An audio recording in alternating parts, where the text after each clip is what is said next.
by studying from 1 Chronicles. Okay, we have been doing a series of studies during our Bible studies, and different glimpses we took of 1 Chronicles.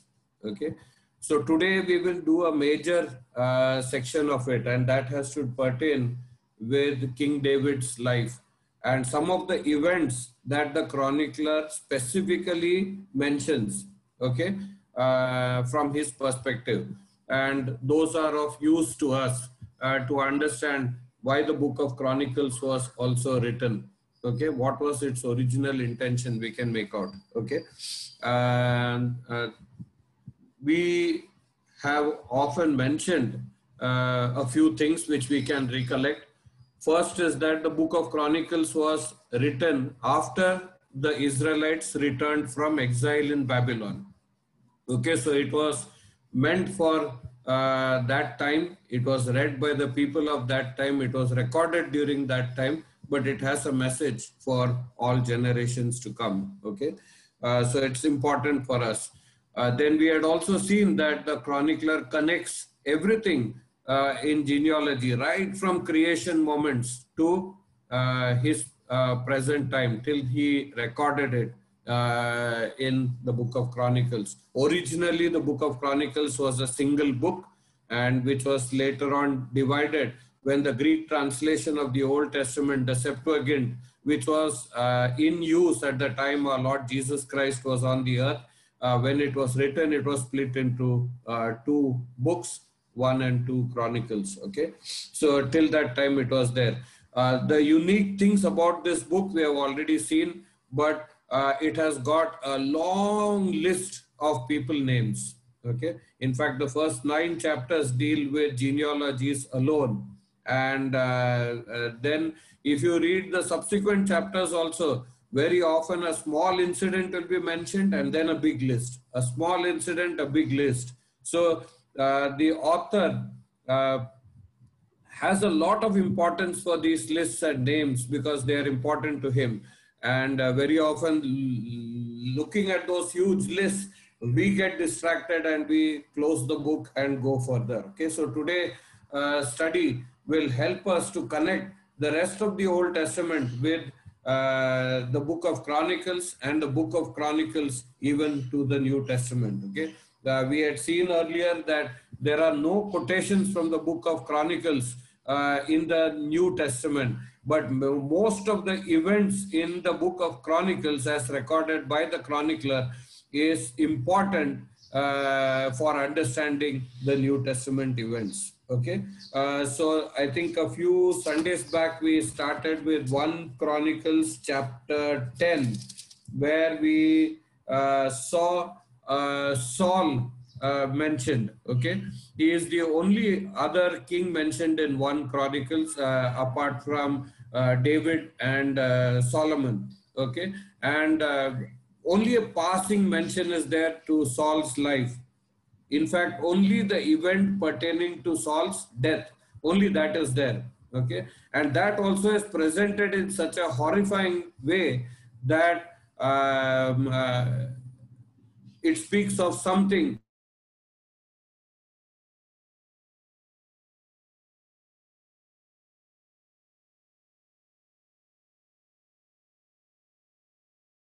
where were we? Yeah, Saul's death was painted in a horrific view.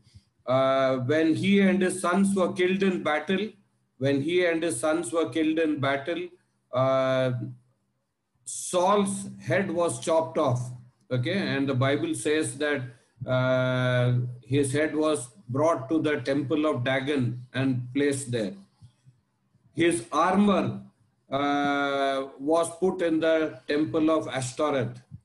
Okay, and his body was pinned on the wall in that city, Bethshan. And it was a humiliating death. Why was Saul's head taken there? Because that was the place where Dagon's head had come off. You know, during the time of Eli, when the ark was captured and it was taken by the Philistines into a temple of Dagon, the idol of Dagon fell. when they set it in place again, when next morning they woke up, it had fallen and its head had broken. Okay, and then they gave up the ark of the Lord back to Israel. But in a symbolic way for them, the head of Saul in the temple of Dagon was the defeat of Saul's god, okay, by Dagon. And so they pinned his head on the wall in that temple. And Ashtoreth, if you read in 1 Samuel chapter 31, then you will find that that other temple in which his armor was placed was also a god for the Philistines for warfare. Okay, so his armor was placed there, signifying that Israel had been made powerless or crippled, and their king, the one who was symbolic of all Israelite strength, was there. His armor, his defense was on the walls of that temple. Okay, so it was a painful moment in history. The Israelites had demanded for a king, and so the author, the chronicler, records this as the first king of Israel, and the defeat that followed, and people losing homes, and the Philistines coming and occupying their homes, the whole painful process, job losses, displacement, becoming refugees. All this was a result of the way or the path of life that Saul had chosen. Okay, so his life is brought there in chapter 10, and it is given as a warning of what happens if God's word is not followed. There are four things that were mentioned in 1 Chronicles 10 verse 13. He was unfaithful to the Lord. Okay, number one, Saul was unfaithful to the Lord. He did not keep the word of the Lord. Number two, that is, he did not obey God's word or the Bible. The third thing is he consulted mediums. Okay, and the fourth thing is he did not seek the Lord or inquire of the Lord when he went into difficult situations. Okay, not consulting with God, that is not praying, not connecting with God, not seeking the mind of God, and on the contrary, connecting with the underworld, that is the dark world of Satan and his fallen angels. That was his doom. Okay, these four things were responsible for it, and the chronicler wants people to have their eyes pinned on this chapter so that they understand the rest of the book of Chronicles also in a better way. Okay.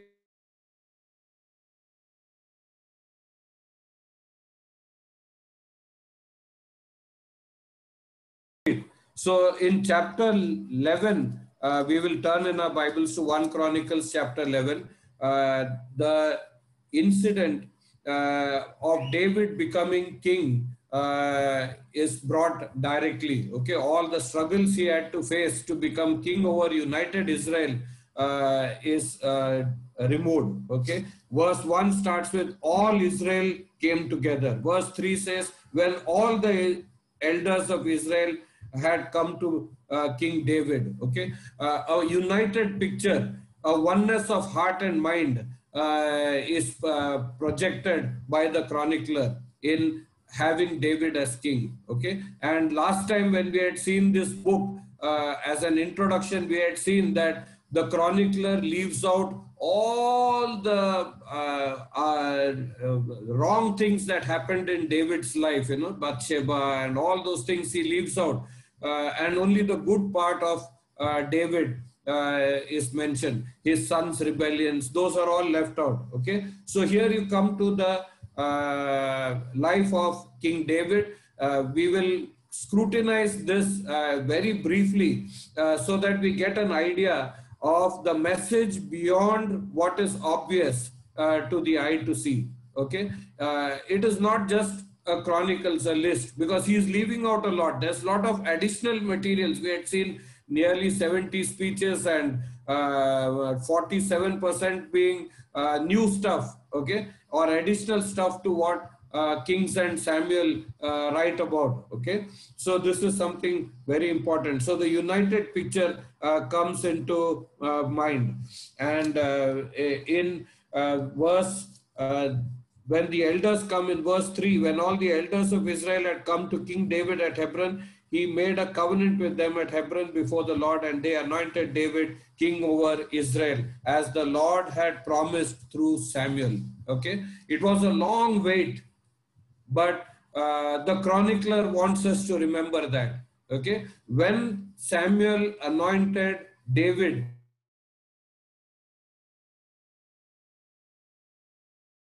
uh, for King David, okay, since the time he was told by God.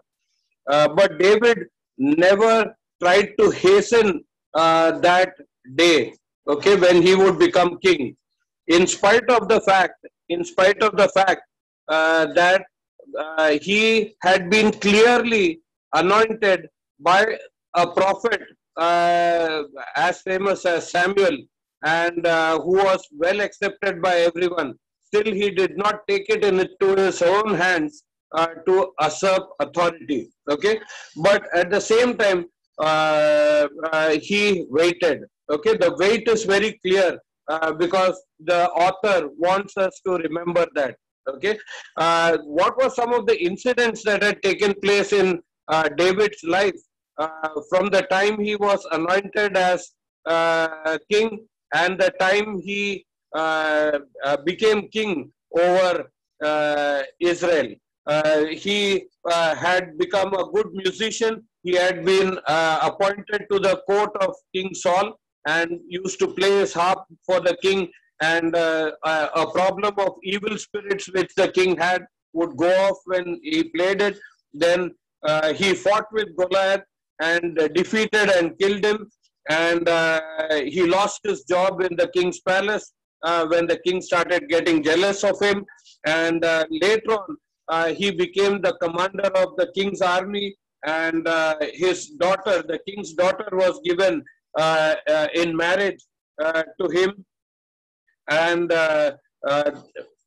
then David became friends, best of friends with Jonathan, king's son. Okay, and then Saul made several attempts to eliminate David by killing him, so that he will be able to maintain his lineage as king. Okay, but all of those had failed. And at one time, even Saul, who was hunting for him literally, became vulnerable, and David could have killed him, but David did not. He did not lay his hand on God's anointed. Okay, and he waited. And the message is very clear that the wait was long, but the wait became fruitful.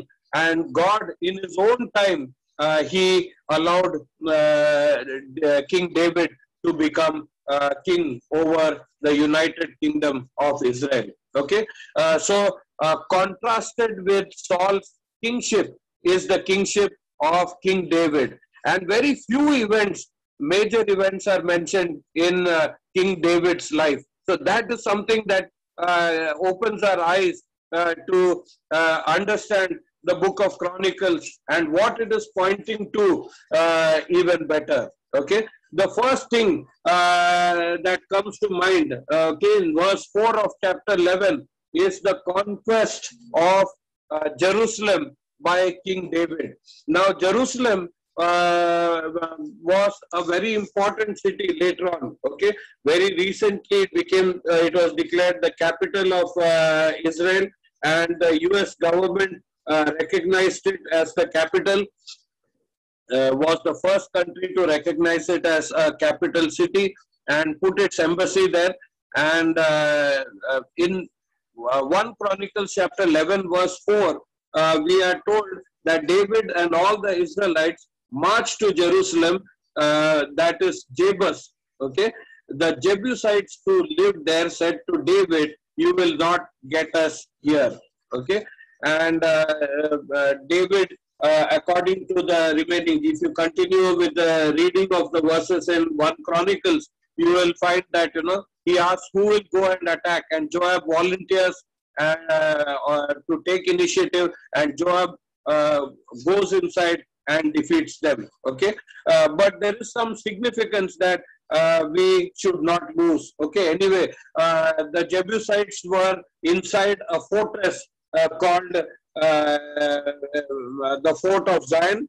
Okay, and after the fortress was captured, it became the palace in which King David established himself, and later on the city that he founded around it, or the city was renamed as the city of David, as Jerusalem. Okay, but Jerusalem has historical roots. Okay, and who are these Jebusites? It is good for us to understand.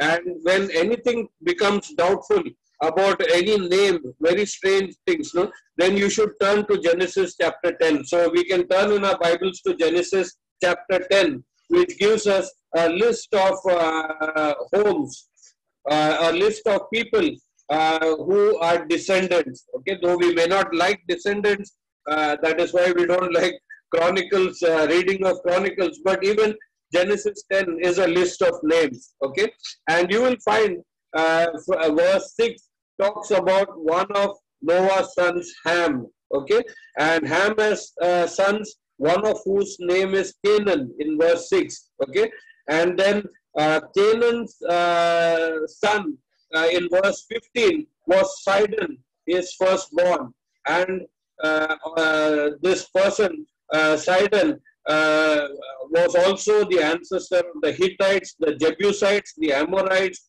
the Girgashites, the Hivites, the Archites, the Sinites, and so on and so forth.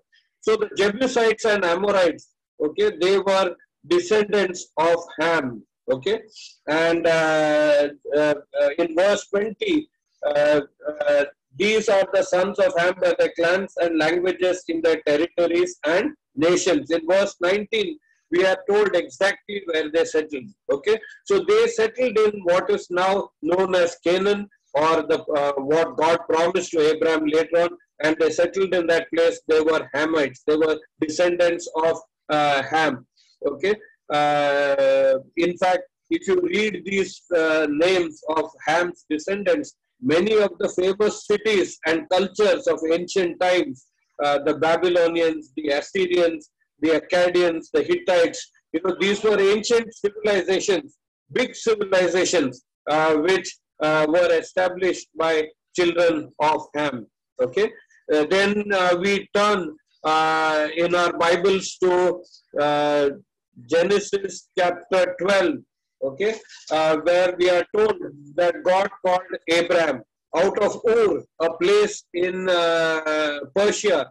Okay, and he called him into this particular region where this particular group of descendants of Ham were settled. Okay, the Jebusites are an Amorite tribe. Okay, they are very closely related. So many places, the Amorites who lived around Jerusalem, they were called as the Jebusites.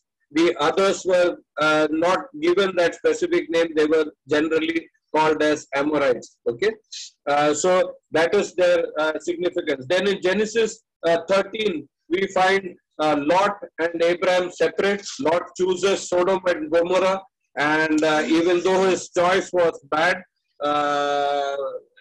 he goes away thinking that he's made a wise choice. Abraham gives up that place for Lot to take, but as soon as Lot is gone, God hands over even the territory which Lot had chosen by asking Abraham to look north, south, east, west, all directions, and promises him everything belongs to you. Okay. Then in chapter 14, we find one or two interesting incidents. I'm just recalling it so that you understand the historical perspective in which the chronicler is putting this event and giving so much importance to it. Then in Genesis 14, Lot is captured by Chedorlaomer, a local king, and his raiding party has taken Lot and his family captive. And with just 312 people to support him, Abraham launches an attack and rescues Lot. Okay, on his way back with all the spoils that the king had taken, he meets a very interesting person, Melchizedek. Okay, just mentioned once here in chapter 14, once in Psalm, and a lot in Hebrews. Okay, Melchizedek means king of righteousness. Okay, and he was from king of Salem. Salem is the Hebrew word shalom, which means peace, and this particular king belonged to that place, the very place that we are talking of. Okay, and even though God was speaking to Abraham, calling him into a relationship with him, introducing him to God as the giver of life, as one who does not indwell idols, as someone who is different from the gods of the world. Abraham meets this very interesting person called Melchizedek, and Melchizedek blesses Abraham. Okay, in verse 18, we are told, verse 19, I'm sorry, blessed be Abraham by God Most High, creator of heaven and earth, and praise be to God Most High, who delivered your enemies into your hand. Melchizedek has a very important lesson for Abraham. That is, God has blessed Abraham. Okay, and he wants him to know God has blessed Abraham. Blessed be Abraham by God Most High. The word for God used is El Elyon. That is the strongest, strong one.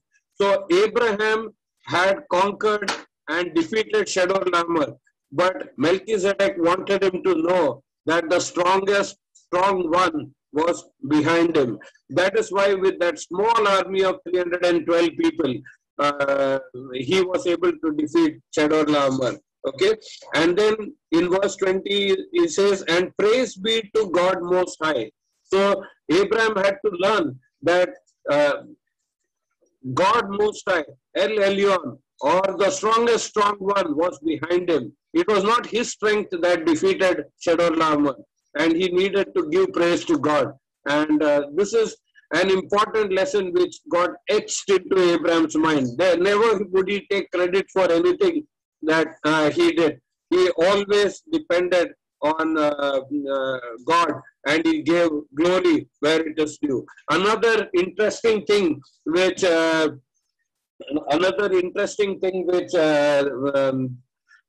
Melchizedek does is that he brings out bread and wine. Okay, what is bread and wine doing here? I thought we used this at the Lord's table, and something was being pointed to the future when God would have fellowship with man, and and he would set up the church. So even though these are Mosaic times, the law even had not been given. It is pre-church age, okay, but the emblems that that symbolizes our Lord's death and resurrection, and shows how we as a body of believers are bound to one another, was actually brought out by Melchizedek on that day when this communication takes place between Melchizedek and Abraham. Okay, then in chapter interesting thing before this is verse 13 of chapter 14. A man who had escaped came and reported. See, when Lot was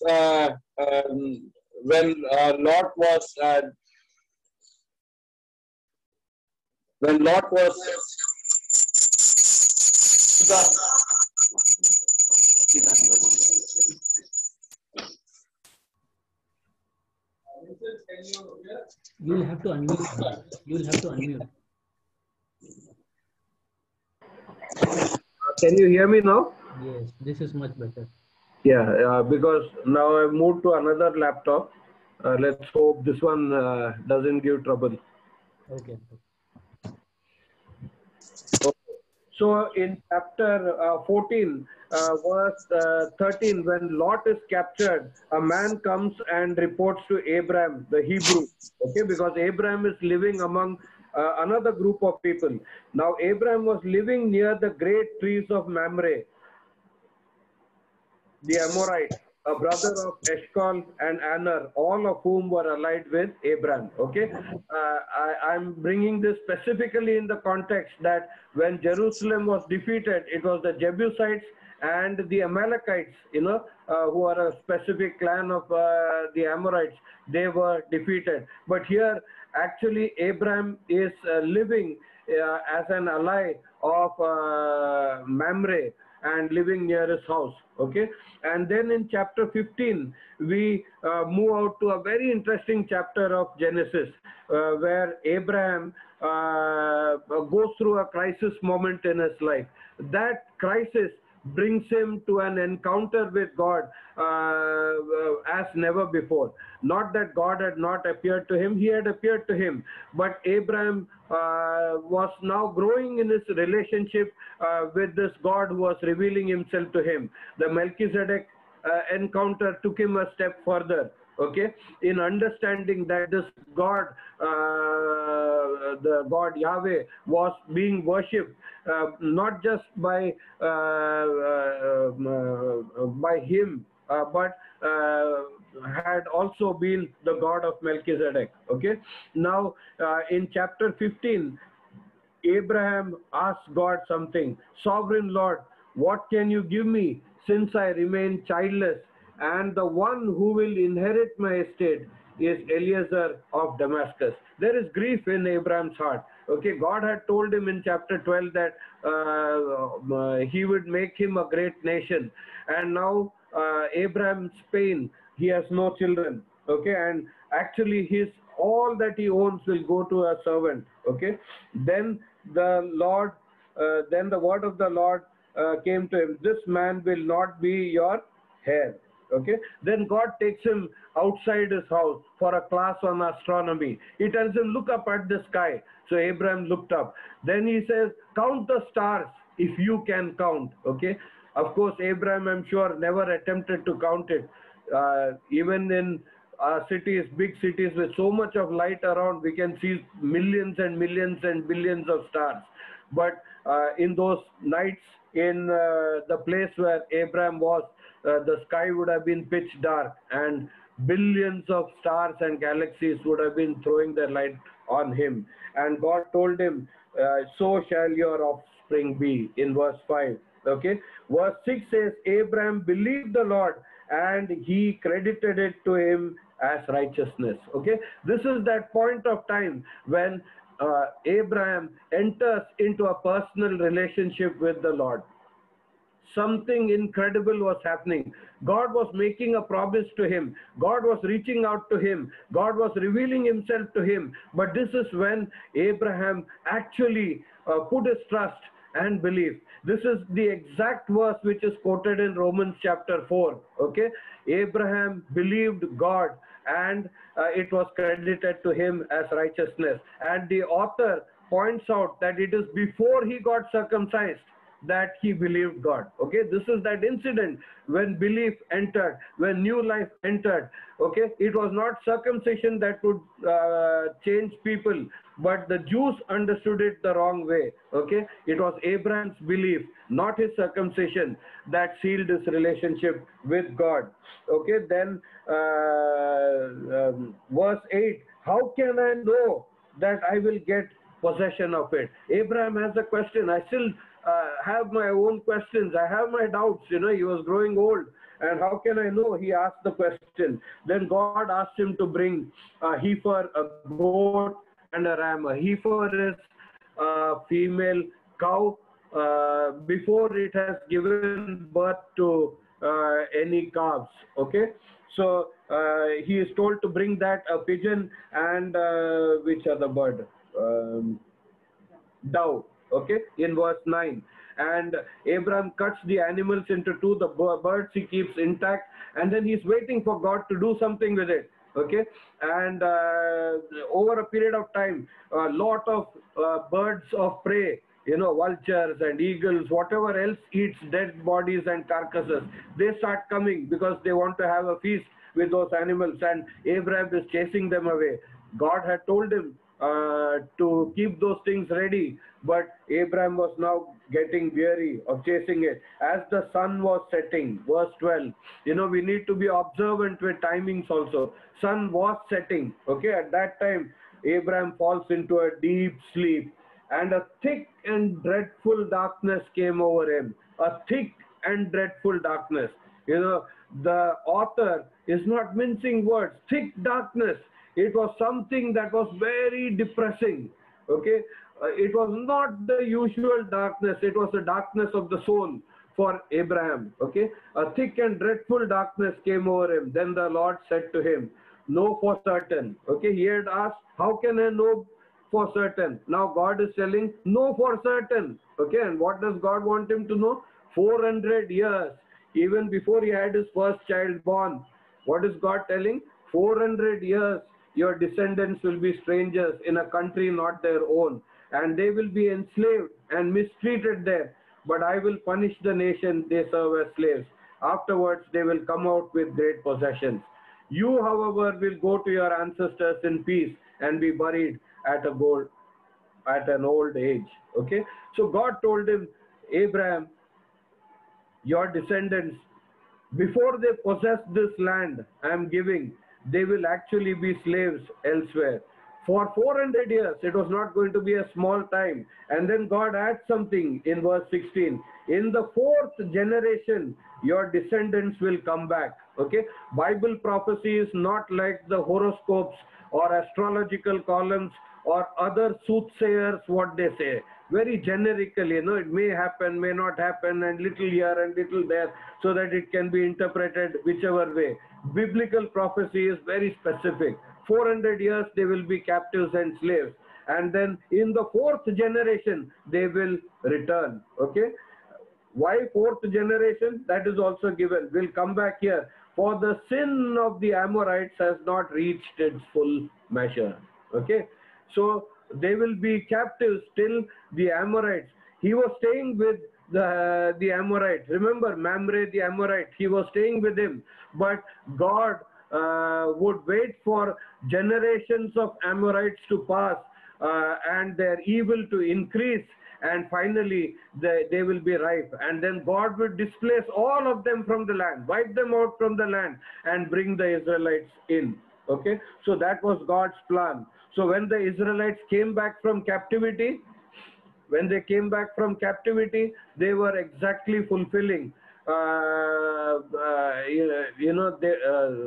In Egypt, they were actually fulfilling what God had spoken to Abraham through about being captives and returning back. Okay, those vast genealogies, for us it may not make sense, but for the Jews, when they read it, they would recall. Okay, this was another aberration that took place in their history when they were slaves in Egypt. Okay, and they came back. Okay, so all that is stitched in the genealogies, and the lessons can be learned by what is written and not and also what is mentioned.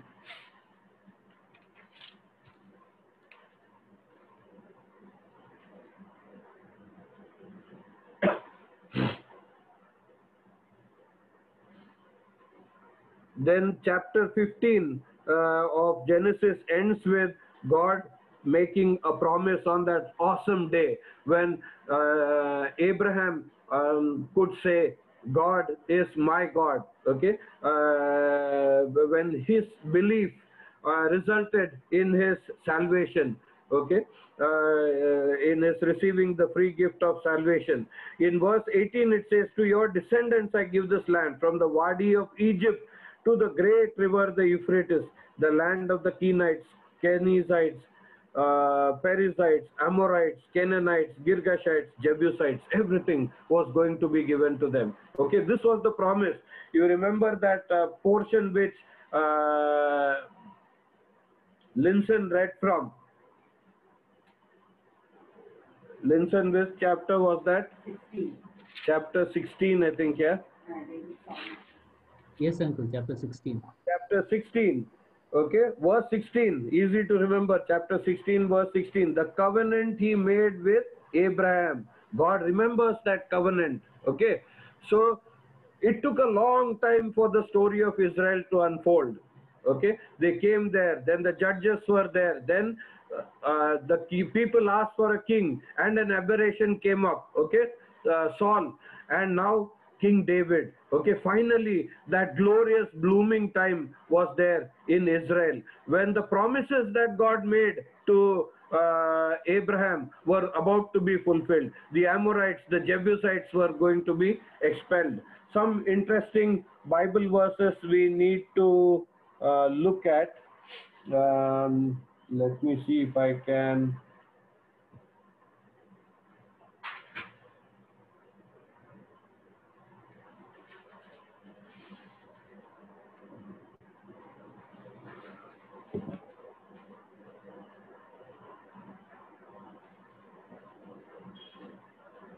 I have not, yeah, Second Samuel chapter 5. Can we turn to that passage?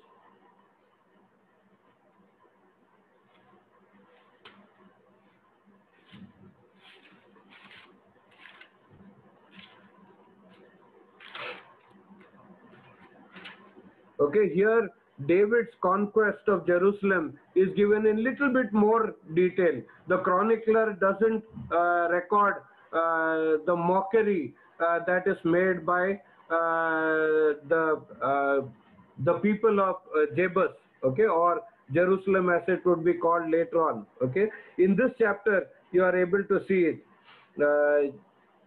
Verse 6. The king and his men marched to Jerusalem to attack the Jebusites who lived there. The Jebusites said to David, "You will not get in here. Even the blind and the lame can ward you off." Okay? They thought David cannot get in here. Okay? The city was so fortified. There was no access into the city, and the walls were so high. Okay? There was no way in. And the people oozed in confidence. They said, even the blind and lame Jebusite will be able to knock you off. You can't do anything to us. Okay, then on that day, David said, anyone who conquers the Jebusites will have to use the water shaft to reach those lame and blind who are David's enemies. Okay. David was also sarcastic. There was just one way into the city, and the city was and that was through the aqueduct or the water channel, okay, which was to go inside. I have been to Iran. In India, we don't find these aqueducts, okay. In Persia and in the Middle East, it is very, very common, okay. If there is a river or a dam, then in the adjacent city, water will be coming. And how it comes? Because these people from ancient times, the aqueducts, water channels which I saw were more than 2,000 years old. Okay, some were more than 3,000 years old, and you can actually take the water and drink it. Fresh water, clean water comes through it, and it runs through the city underground. Okay, and comes to the other cities. So in the same way, this was the way that David told has to be used for going inside, because the walls were impregnable. Okay, then he asked for a volunteer. Who will do it? And who does it? Joab. Okay, his name is mentioned in the Chronicles account. He is the one who volunteers to go through it. So it was a daring move, because when you go through the underground shaft, which is actually carrying water, you'll get drenched. Your equipment, military equipment, will get wet and heavy. And when you come out of the opening on the other side, you're coming out one or two at a time. Okay, and the whole army is there in front of you, and it could be disastrous. But in reality, what happened? In reality, what happened? They were able to defeat the enemies. Okay, they were able to totally defeat the enemies. Joab, son of Zeruiah, went in first, and as he received the command, okay, and he defeated them. Why he was able to defeat them? Because they were not waiting for the opponents to come at all. Okay, they never thought that someone will come and attack them from the waterway. Okay, but David understood that path, and the city fell, and the Jebusites were defeated. The Jebusites later on continued to live in Jerusalem. You will find that later on, as David establishes himself, some of the Jebusites must have fled, but some remained in that place. He didn't wipe them out. And even when he orders the census and a 3-day plague, where more than 70,000 people die in just 3 days, you know, the COVID wave which has come here, we have not been seeing the loss of lives as much as they saw at that time. Okay, and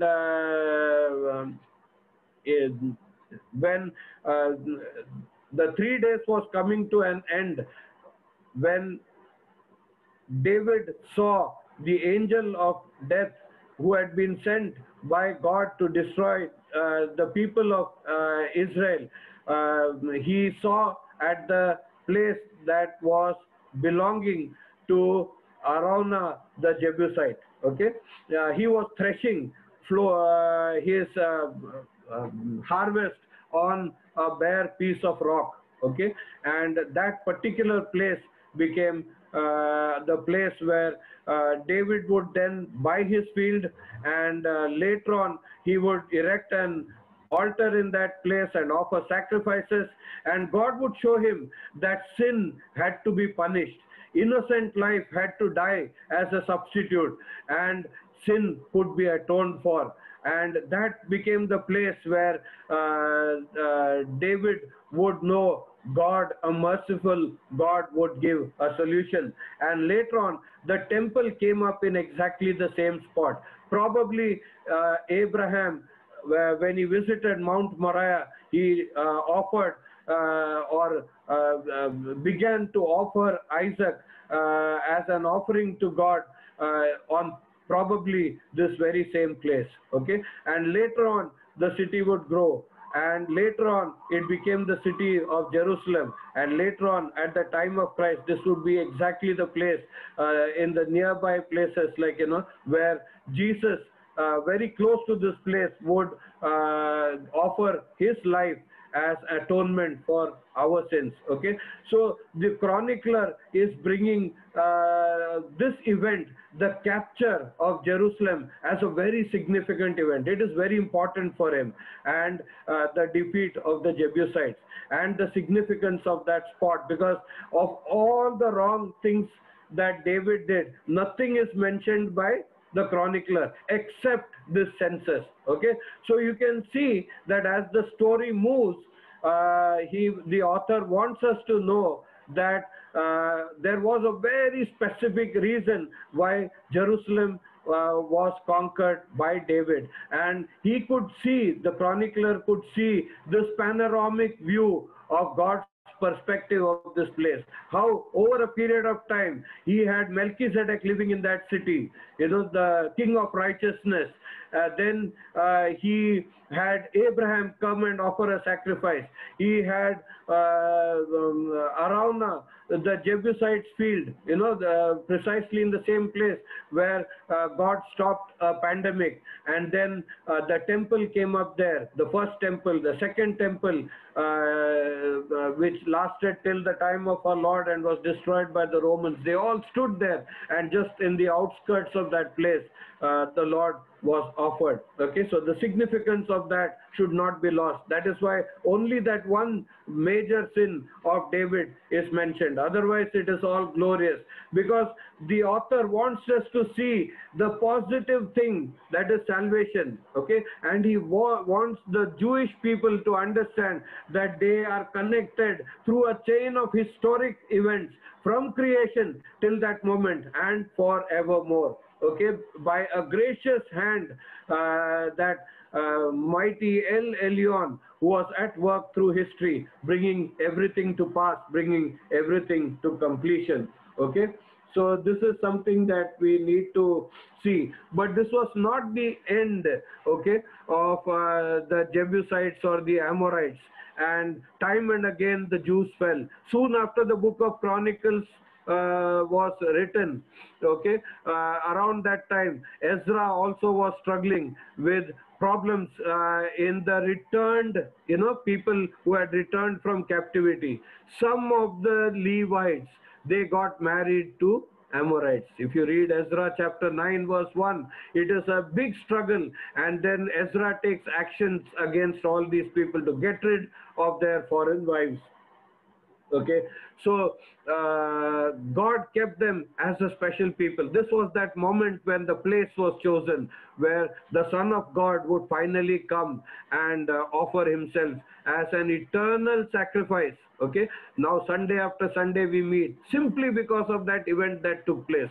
But all these events that were precursors of that event was to mark that place, make it famous, make people look at that historical spot, vie for it, and keep it in the news, keep it alive. Even today, if you watch the television news, something or the other about Israel will come if you watch international news. Okay, God kept it in the center of things. Amos chapter 2 verse 9, where the Lord, just before the Israelites went into captivity, says, I destroyed the Amalekites before them, though they were tall as cedars and strong as oak. Okay, so the mighty God could defeat. Mighty God would also stand in their way and give them up when they would let sin rule in their lives and in their hearts. Okay, then the next great truth that he wants us to understand, the chronicler, we will be taking a very brief and fast moving round of this particular thing. Okay, is the king and his great kingdom. Okay, David today is a symbol of Israeli determination to be a nation. Okay, you have Camp David summits. Today they have armaments by which they have made a steel dome. Okay, so missiles that are fired towards Israel will be intercepted. It is almost like an artificial dome of protection which they have created. One of the mechanisms is the sling of David. Okay, one of the short-term missile interceptors is called sling of David. So David is famous. He is ingrained in the life of the Israelites. The Star of David is there on their flag. It is there on every symbolic thing in Israel. Okay, so David became a symbol of Israeli independence as a nation. Okay, chapter 12 and 13 lists the warriors who joined him to make David great and his empire to become powerful. Okay, in verse 11 of 11, you can just see Jashobim, almost sounds like a Gujarati name. Okay, he raised his spear against 300 men whom he killed in one encounter.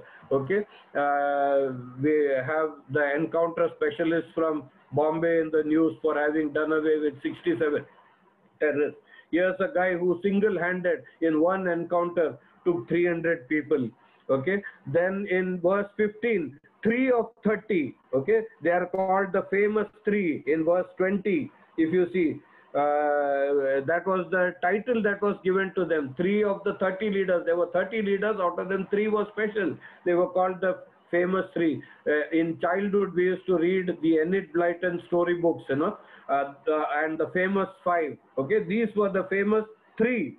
And when David, when there is Philistine oppression, David says, oh, for a glass of water from the well inside Bethlehem. Okay, and the Philistines were encircled around it. But these famous 3, what they did, they broke through the ranks of the Philistines. They went inside, brought water, and gave to their king. Okay, they were so loyal. Okay, see, just remember, the author is painting a beautiful picture. He's weaving a necklace, and unless you pick the beads and understand each bead, you'll not understand what he's talking about. Okay, then a big list follows after this. A list of people, warriors, each very famous. Okay, Chronicles is famous for its list, so a big list follows.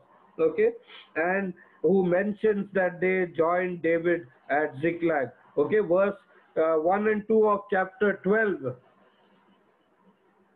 The last part, they were armed with bows and arrows. After that big list is mentioned, they could shoot arrows or sling stones right-handed or left-handed. Okay, All kinds of people were there, who were specialists in war.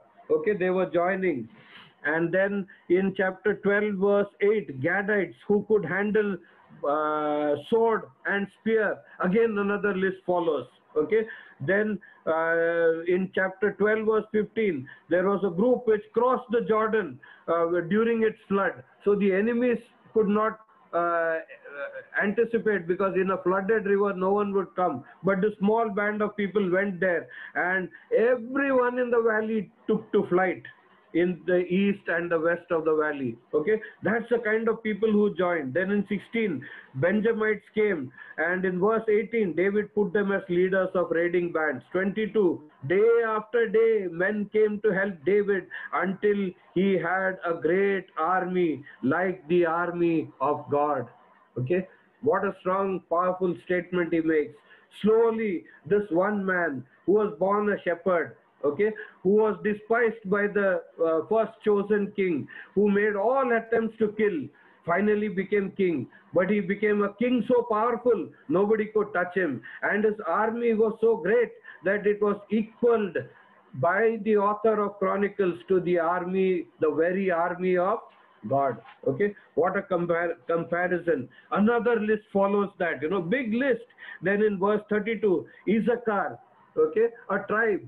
There were some leaders who joined from there, men who could understand the times and know what Israel should do. Wise people who had insight into, who could become political advisors. They could become ministers of foreign affairs. They could deal with the economics of the country. Okay, they could run the general administration, the police, the civil administration, everything. Men who could advise on these beautiful things, they also joined. Okay, then as his team grew, we come to chapter 13, where he attempts to bring the ark inside without making due preparations. And like Linson mentioned, he had to abort the attempt, and Obed Edom, Obed-Edom's house became the temporary residence for 3 months for the ark, till David could sort out the issues. His own life was filled with fear at that time. Okay, he was terrified about God actually killing a person who actually just tried to straighten the ark, which was falling. Okay, and in verse 12 we are told David was afraid of God. There was problems in his life too, no? He was he was just a man like us. Okay, and then chapter 14 talks of the many wives that he took also, and the harem that he built in his home, and the many sons and daughters that he had. Okay, then we come to the realization that David has in chapter 14 verse 2. Now Hiram, in chapter 14 verse 2, sorry, and David knew that the Lord had established him as king over Israel, and that his kingdom had been highly exalted for the sake of his people Israel. Okay, so this was a realization that comes to David. People were thronging to David. David was conquering people. The best talents in the world was joining him, not because David was smart, not because David had an impressive leadership ability. No doubt he had all that, but it simply was because God was behind it. David knew the Lord had established him as king over Israel, and that his kingdom, okay, not only he was established as king, but his kingdom had been exalted. People across the world were looking at Israel as a famous place. Okay, all the enemies were falling, collapsing, but everyone wanted, knew, and were praising this nation because God had raised them up that way. And all that was not for the sake of David. Okay, that was his realization. It was for the sake of his people Israel. Okay, it was for the sake. Every spiritual act that we are involved in, every commercial act that we are involved in, even the job that we do in our office, we must realize this. You have it not for your comfort, not for building mansions, not for buying posh cars, not for living in luxury and comfort. It is for His people. Okay. Later on, we may not be able to complete the study today. We may continue it on Friday also, but a little bit more we will see. That is the realization that would grow in the minds of David, and a very strong lesson would be portrayed by the author there. Okay. Then this chapter 14 has two attacks on the Philistines, both of which we should know, because something contrasting with Saul is talked about. Verse 10, shall I go and attack the Philistines? Will you deliver them into my hands? David asked when the Philistines attacked them the first time, okay, in the valley of Rephaim. And the Lord said, go, I will deliver them. So David went and God delivered them. Okay, what a man at the helm of affairs in his country. Then in verse 13, once more the Philistines raided the valley. Okay, they were not going to give up, because this fellow, if you let him become strong, then sooner or later it will be trouble for all of us. That's what the enemies thought. So they came again this time, okay, with a larger group. And David asks God again in verse 14. And this time, God gives him advice. Don't go straight into battle. Go around them, okay, and go behind them and wait there till you hear the rustling of wheels above the mulberry trees, or the poplar trees as they are called. Okay. So David took his army and went behind. I'm sure he had no idea what God was up to. Okay. Then suddenly they hear the sound of wheels, the sound of chariots. Okay. And they rush. It is a signal for him. But at the same time, the enemy army is terrified. Okay. They think that David is attacking from the front. Okay. And so they rush back. And when they rush back, what do they encounter? David and his army is waiting for them, and it's a big slaughter. Okay. So that's another thing that the author wants us to see in the Chronicles. The difference between Saul, who died a pathetic death, whose head was hanging in the temple of Dagon, whose armor was pinned on the walls of Ashtoreth, and whose body and limbs were pinned on the walls of the city. Okay. Contrasted with another man dealing with the same crowd, okay, and dealing with the same dangerous people, but victorious simply because he sought. Okay. Then very quickly I will try to wind up. If you see the next few chapters, the ark is brought in, the ark is established, the sacrifices, the praise which from which Linson already took the lesson, so we need not go through it. That is there. The sacrificial system is instituted in the correct way. Sacrifices are brought and offered. Okay, and people who play instruments, music, they are also added to the team. What a beautiful worship was going on in that city. Okay, and then God makes a promise to David that he would not build the temple, but his son would instead build the temple. Okay. Then in chapter 18, we are told about many people groups who lived in the surrounding areas. The Philistines, the Arameans, that is the northern people, no, the Syrians, as you would call them today, the Moabites, the Edomites, you know, people from Jordan, Saudi Arabia, the Ammonites, they all fell and Israel defeated. In a very glorious way, Israel established itself, and the people were driven out of the land as God had promised 1,000 years before David's time, mind you. Abraham lived 2000 BC and David lived approximately 1000 BC. So almost 1100 years later, everything fell into place. What a beautiful thing. Why this author is recalling all that? It is simply because they lost all that very soon. They returned to sin. They married foreign wives. They worshipped idols. Okay, they worshipped that same Ashtoreth in whose temple Solomon's armor was put. Okay, she was referred to as Queen of Heaven.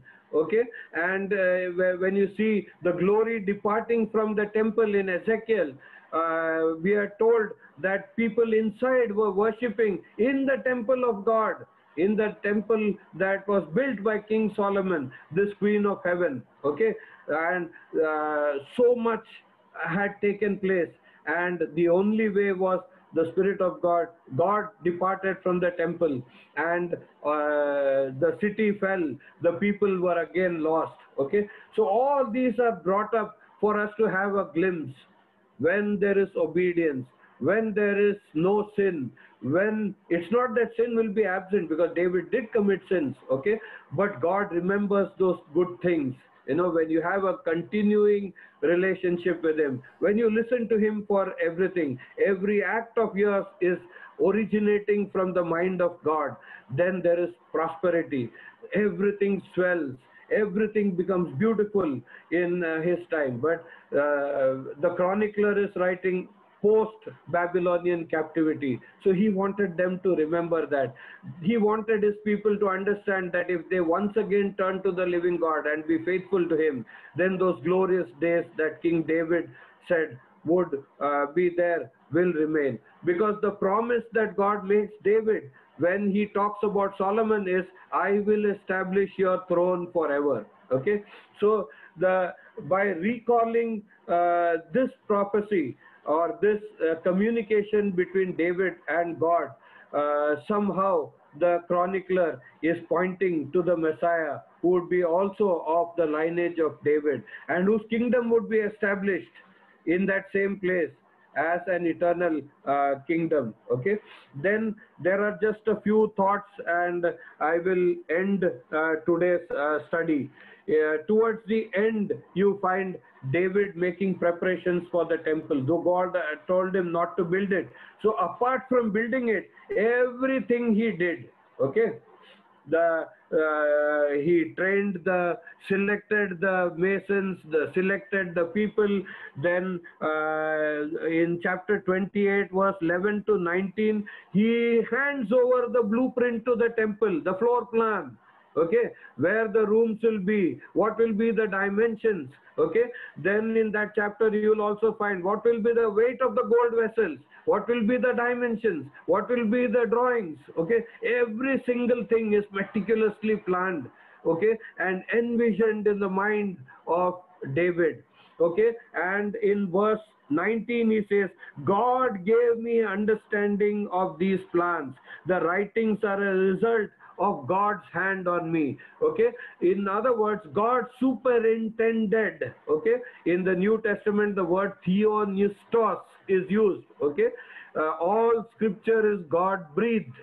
Okay, and is useful for rebuking, teaching and correcting, and all those things are mentioned. Okay, in the same way, the King David is claiming that same thing was taking place when God was giving him the design of the temple. Everything was meticulously planned. The writer to the Hebrews says it in a sense, that and the tabernacle and all these reflected what is there in the presence of God, where in heaven where God is. Okay, then in 1 Chronicles chapter 29 verses 3 and 6, you find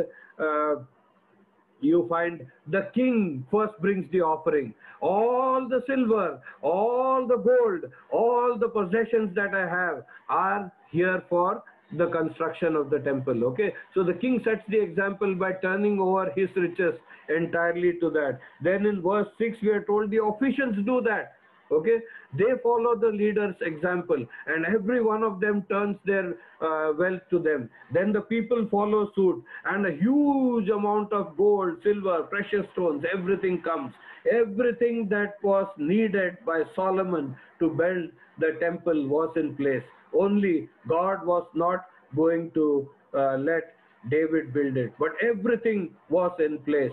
Okay, just like Moses was given the blueprint of escape, okay, from Egypt to Canaan, but he could not enter the promised land.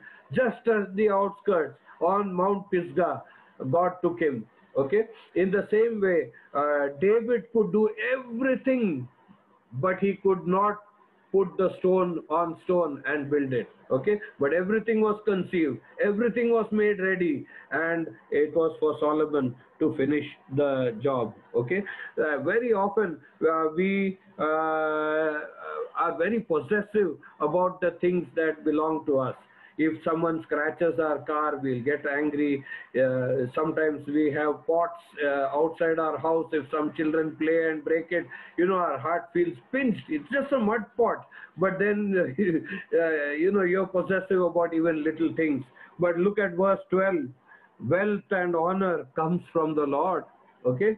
And in verse 14, David says, we have given what you gave us.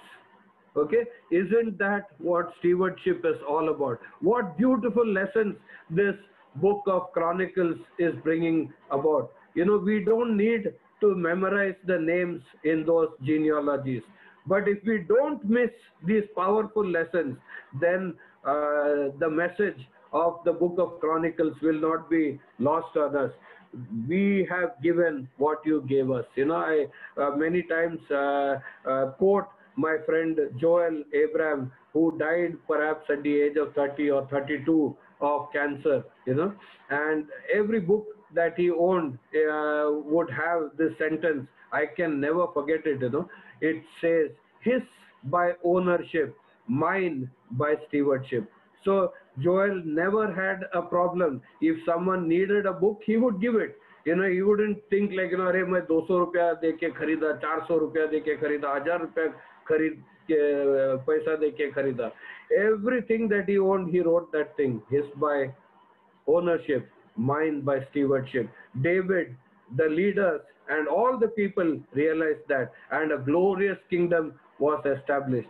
The last chapter talks with the passing of the baton to King Solomon. Okay, and King Solomon sits on the throne. We will end the lessons. I hope we will not forget, and we will apply in our lives. Okay, request.